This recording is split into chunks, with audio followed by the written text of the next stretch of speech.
Good evening and welcome to ESG Matters. Tonight, we explore a notable partnership between McDonald's Japan and the Tokyo Gas Group that's focused on advancing carbon neutrality through the practical use of renewable energy. Under a comprehensive agreement, McDonald's Japan, Tokyo Gas, and Tokyo Gas Engineering Solutions have committed to reducing the environmental impact of McDonald's operations. Starting in December 2024, 75 McDonald's stores in the Kanto region will be powered by 2,250 kWh of solar energy supplied through an off-site corporate power purchase agreement (PPA). This renewable energy initiative is expected to reduce CO2 emissions by approximately 11,000 tons annually, aligning with McDonald's global goal to achieve net zero emissions by 2050. At the heart of this partnership is the off-site corporate PPA model, which allows McDonald's stores to receive solar-generated electricity from facilities installed and owned by third parties. This approach offers a sustainable energy solution without requiring on-site installations, making it a practical and scalable model for renewable energy adoption. The agreement goes beyond solar energy supply.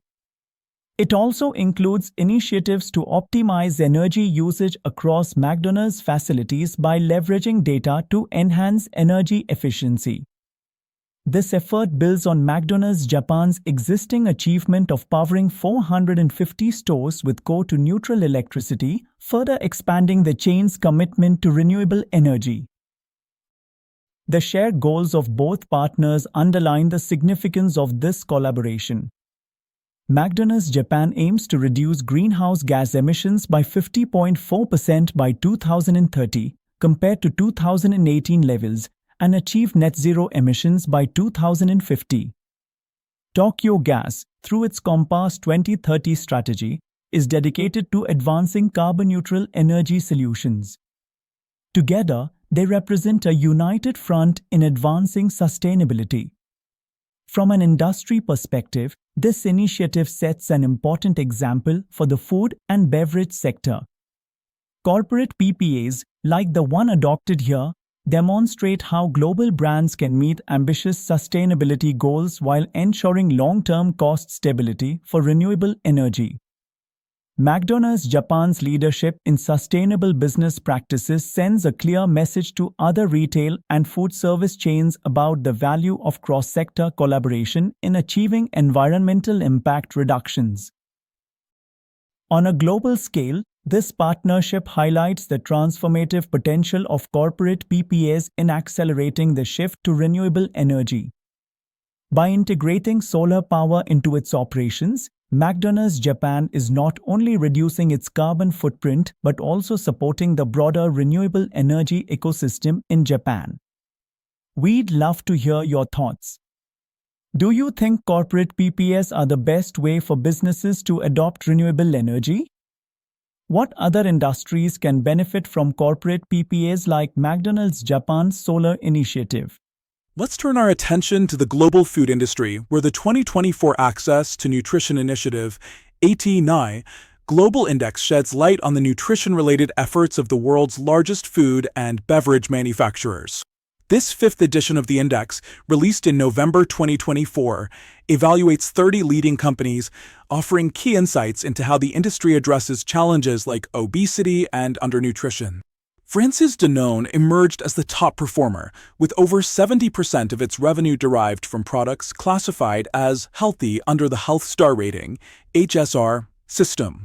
This achievement highlights the role of aligning product portfolios with global nutrition metrics. In contrast, Nestlé, which ranked first in 2021, dropped to 9th place, with only 33% of its sales coming from healthy products, a reflection of how product composition impacts performance.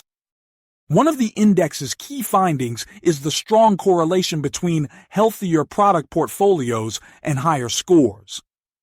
The increasing emphasis on HSR-based assessments reflects a global trend towards standardizing nutrition metrics.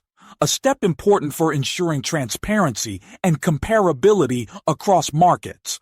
Japanese companies also featured prominently in the 2024 index. Meiji ranked 10th, with 57.8% of its sales coming from healthy products, showcasing a strong product portfolio. Nissin Foods, Suntory, and Ajinomoto also made the list, but their reliance on proprietary nutrition profiling systems, a common practice in Japan, posed challenges.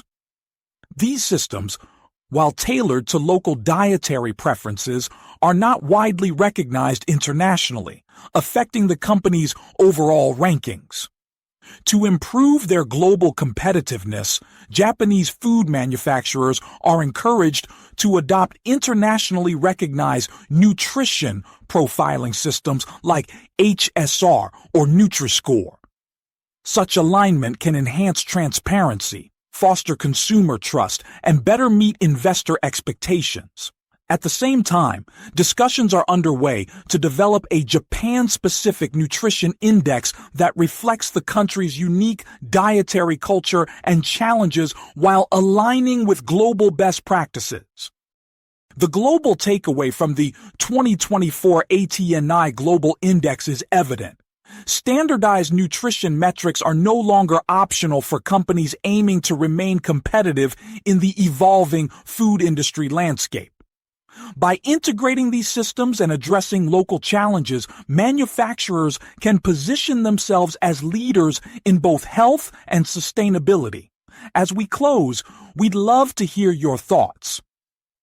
Do you think globally standardized nutrition profiles like HSR are essential for food companies?